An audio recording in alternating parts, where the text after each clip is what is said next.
Sağ ol, sağ ol Səxavət. Bax, həmin görürsən necə quruyub baba. Gəl səni qayra.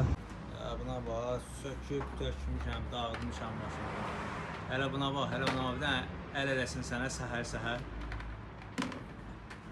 Eşref Tekin de dediği gibi bu alemde dostlarımı arkama, düşmanlarımı karşıma alırım. Biz de öyle düşünmek isterdik. Ve lakin bu alemde, bu zamanda arkamıza alacak kadar güven...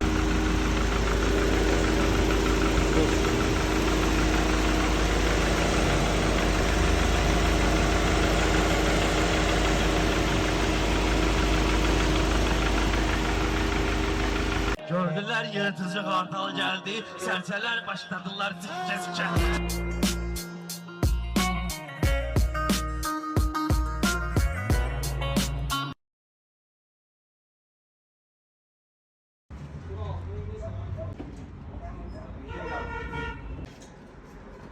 Bu ne işir yandı ha?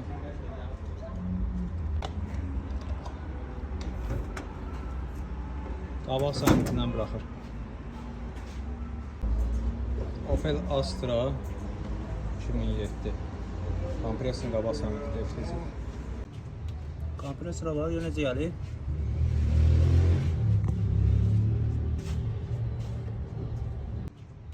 Kompresora var, necə gəlir?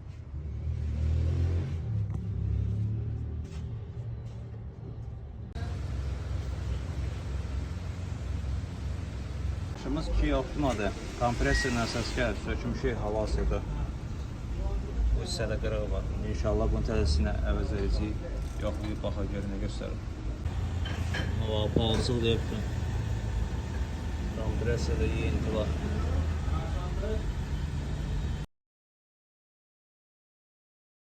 İşığı götürür, ağaç sistem görürsən qardaşım necə qapqarıdır. Bax.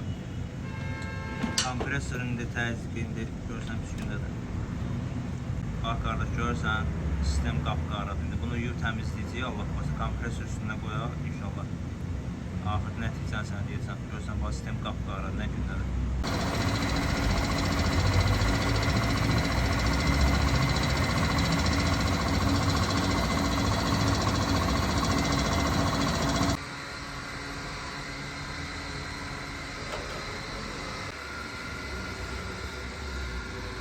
Ağaçsız çək onu qəşəng. Əla, görürsən necə sistem qaynayır. Əla. Yaxşı. Tərtəmiz var. Turbanisi. Turbanisi tərtəmizdir, görürsən. Qaraq, heç nə yoxdur. Maşınımız BMW-dir 79'da. Kompresorunda problem var, indi sökmüş inşallah baxa düzəldi, görək dərdi nədir. Bax qardaş, görürsən sınıq klapan ilişib qalıb orada. Bax qardaş, sən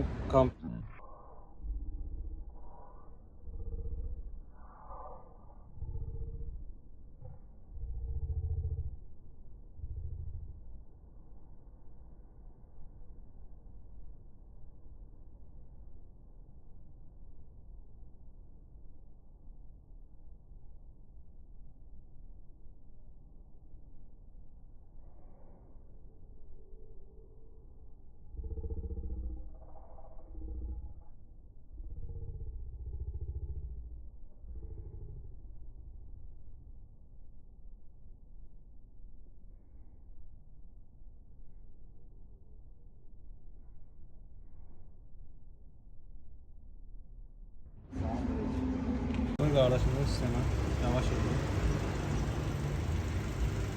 Sen tut parmağımla. Baba geçsin olsun. Az da. Aha, suzluyor. Bəli. Bas geçsin bir qardaşına. Komandası. Aç oynadım. Ses kesersin ya bu sonra. Abi Malik.